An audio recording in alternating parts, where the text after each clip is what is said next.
Le vice-premier ministre et ministre des Affaires étrangères et des expatriés de Syrie, Walid al-Muallem, est décédé à l'âge de 79 ans. Avec Aïssar Midani, analyste franco-syrienne des questions internationales, nous avons passé en revue la carrière de ce grand diplomate syrien qui a défendu sa patrie en toute fermeté face à toutes les campagnes qu'il a ciblées. Effectivement, notre ministre des Affaires étrangères, Walid al-Muallem, le défunt, en fait, nous avons perdu un grand homme avec ce décès. Il a été un des plus grands, je dirais, défenseurs de la Syrie. Il a été aussi un grand dénonciateur de l'ensemble des complots qui se tramaient sur la Syrie, contre la Syrie. Cette guerre de terroristes qui sont animés par des pays qui prétendent à la démocratie et à la défense des droits de l'homme et aussi par des pays qui sont obscurantistes, hein, et qui prétendaient aussi défendre le peuple syrien. Walid Muallem a été vraiment un des plus grands combattants de la diplomatie syrienne et un des grands acteurs avec bien entendu l'ensemble du staff et puis des ambassadeurs de la Syrie, tels Bachar Jafari, tels Hussam Ala aussi, et partout dans le monde, ils étaient vraiment des lions pour défendre la Syrie et défendre ses intérêts. Il a été en fait le premier, je peux dire, j'entends encore en fait dans mes oreilles son discours à Genève en 2014, là où il est allé avec les premières rencontres Genève 2 en fait, hein, les premières rencontres indirectes où il y avait effectivement l'ensemble des pays qui agressaient la Syrie en fait, donc les États-Unis, la France, l'Angleterre, l'Allemagne, etc. Et son discours qui a dénoncé et raconté en fait toutes les horreurs que subit la Syrie, toutes les horreurs que commettent les terroristes et leurs maîtres, hein, mais dans un détail qui est absolument poignant pour montrer aux gens exactement ce qui se passait. Et il a aussi affirmé en pointant du doigt Kerry, le représentant des États-Unis à l'époque, en fait, c'était le ministre des Affaires étrangères des États-Unis à l'époque, en le pointant du doigt, que jamais personne ne décidera pour le peuple syrien, jamais personne ne se permettra et ne pourra décider à la place du peuple syrien, ni de sa souveraineté, ni de quel régime il voudrait avoir, ni de son parlement, ni de son président. Le peuple syrien, lui, est lui seul qui décidera de son avenir, qui décidera de ses choix politiques et diplomatiques. Un autre point, il a aussi vraiment beaucoup dénoncé dans le détail tous ces crimes et surtout ces pays qui prétendaient que c'était l'État syrien qui menait les qui faisait les exactions que les terroristes envoyés, formés par les Américains et leurs compères en fait et leurs complices, hein, qui sont les pays obscurantistes saoudiens, qataris, etc., qui en fait qui nous envoient tous ces terroristes et toutes les exactions qu'ils commettaient contre le peuple syrien. En fait, son appel qui était absolument très clair, seul le peuple syrien a été dans la prospérité, vous l'avez mis effectivement dans la famine, vous avez mis des sanctions, et des destructions pour l'empêcher de vivre, pour le mettre à genoux et lui imposer vos dictats. Et en fait, jamais ou jamais personne ne pourra imposer ces dictats à ce peuple qui résiste, à ce peuple qui a la tête haute et qui aura toujours la tête haute face à ses ennemis. et qui ne pourra, qui résistera tant que vous êtes en train de le bâillonner. Donc, un peuple vraiment,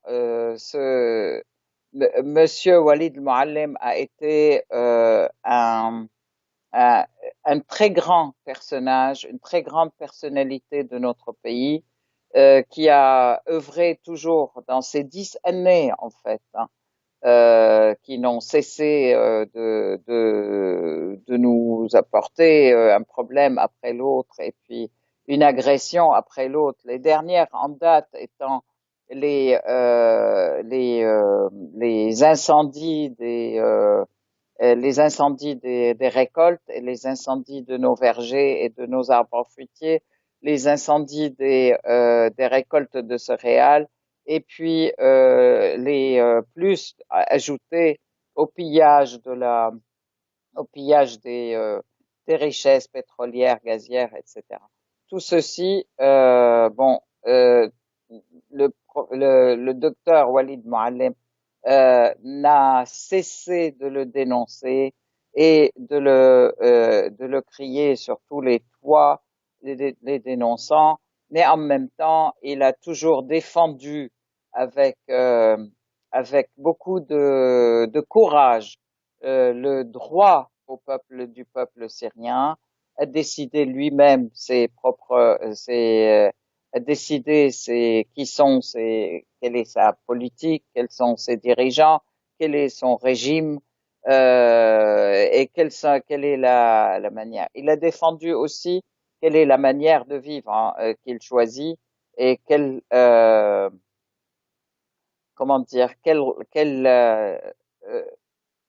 politique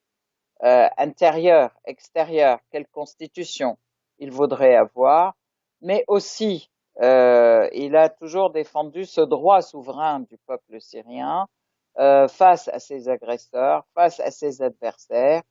et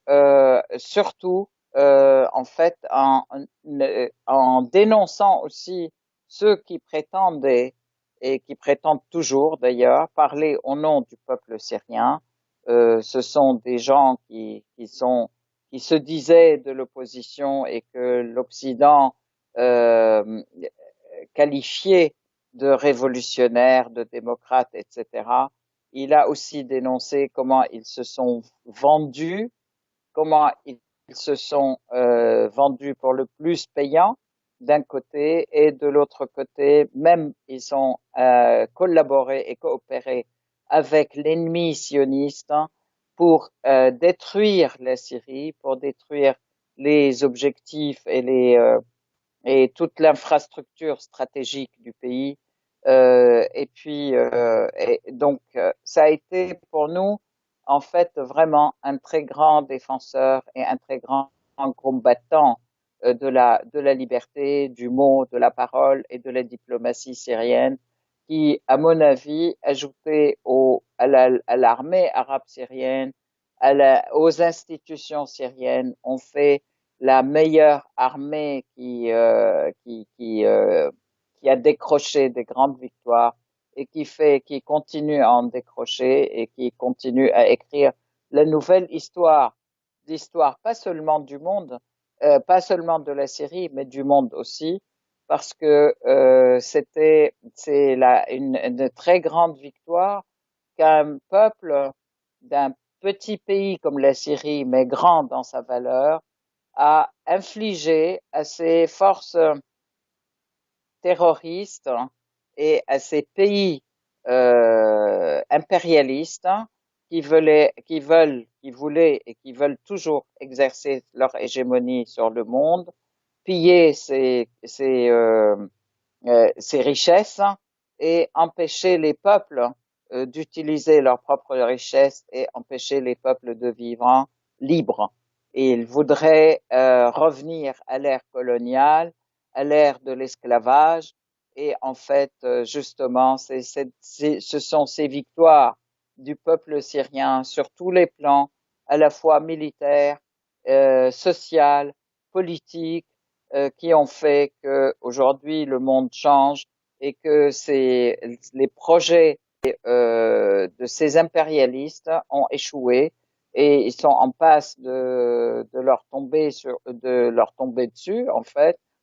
puisque les terroristes qu'ils ont nourris reviennent sur eux et puis font aussi les mêmes crimes et commettent des crimes aussi dans leur pays.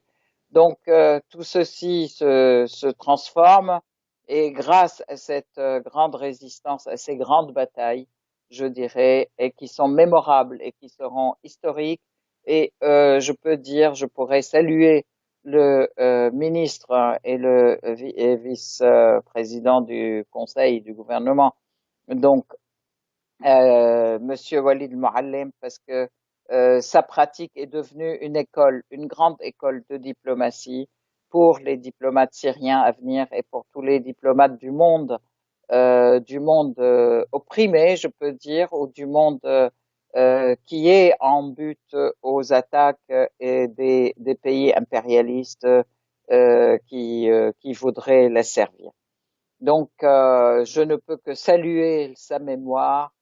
dire que il sera non seulement dans les annales de l'histoire syrienne, mais il sera aussi dans les annales de l'histoire des peuples qui se battent pour leur liberté face à des agressions incessantes des États hégémonistes américains, des pays de l'OTAN et leurs consorts et aussi leurs valets les plus réactionnaires, que ce soit dans notre religion, dans notre région ou dans le monde.